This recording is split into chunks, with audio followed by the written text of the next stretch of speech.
Shalom, puji Tuhan. Saat ini kita akan belajar bersama-sama tentang kebenaran firman Tuhan.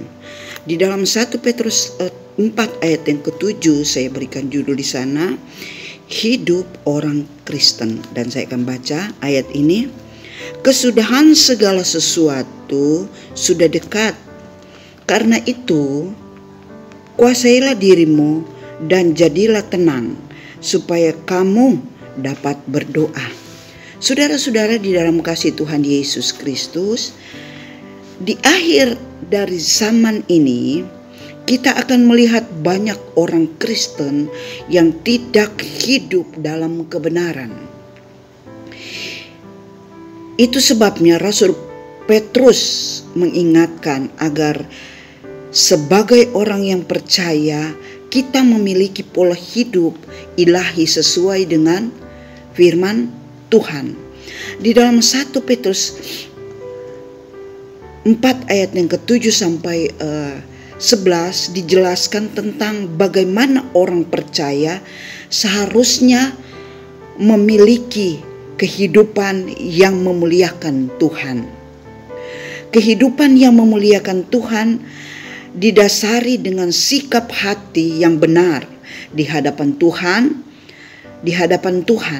Nasihat dalam 1 Petrus 4 ayat yang ke-7 sampai yang ke-11 diantaranya, berjaga-jaga dalam doa, mengasihi lebih dalam, dan melayani dengan cerdas. Saudara-saudara di dalam kasih Tuhan Yesus Kristus, nasihat yang pertama adalah kita harus berjaga-jaga dan berdoa. Karena di akhir zaman ini ada banyak orang percaya yang belum mengenal sesungguhnya akan kebenaran firman Tuhan. Sebab itu seringkali kita jatuh karena tidak ada penguasaan diri. Tetapi orang yang berjaga-jaga dalam doa dan menguasai diri, ia memiliki pikiran yang jernih, sehingga tidak mudah disesatkan oleh dunia ini.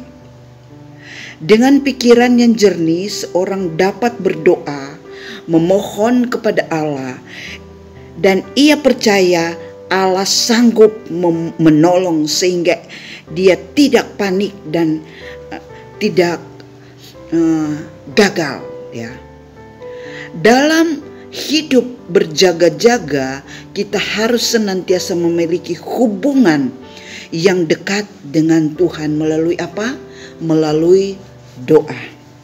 Sebab itu mari kita sekarang ini gereja Tuhan penuh gereja Tuhan sekarang ini memiliki satu kerinduan supaya gereja Tuhan di akhir zaman ini diselamatkan oleh Tuhan.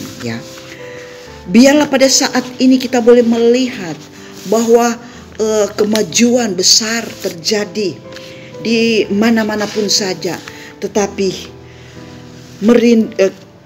kita sebagai anak-anak Tuhan yang percaya kepada Dia, kita merindukan kedatangan Tuhan Yesus pada kali yang kedua ini, supaya menjemput kita sebagai orang yang percaya kepada Dia, menjemput gereja-gereja Tuhan yang memuliakan Tuhan, yang mengagungkan Tuhan, yang meninggikan Tuhan. Karena apa?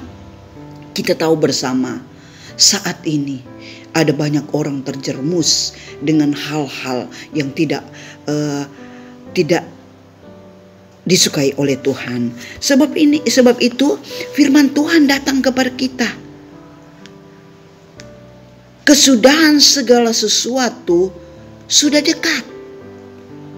Karena itu kuasailah dirimu. Kita harus menguasai diri kita sendiri supaya kita boleh melihat bahwa kedatangan Tuhan Yesus yang kedua kali untuk menjemput kita boleh bersama-sama dengan Dia, supaya kita boleh melihat satu keajaiban besar yang Allah berikan kepada kita. Sebab itu mari kita saat ini kita rajin-rajinlah memuliakan Tuhan, kita rajin beribadah kepada Tuhan, supaya Tuhan tetap selalu menolong kita, supaya Tuhan tetap selalu menyertai kita dimanapun kita pergi dan kita berada. Kiranya Tuhan akan memberkati.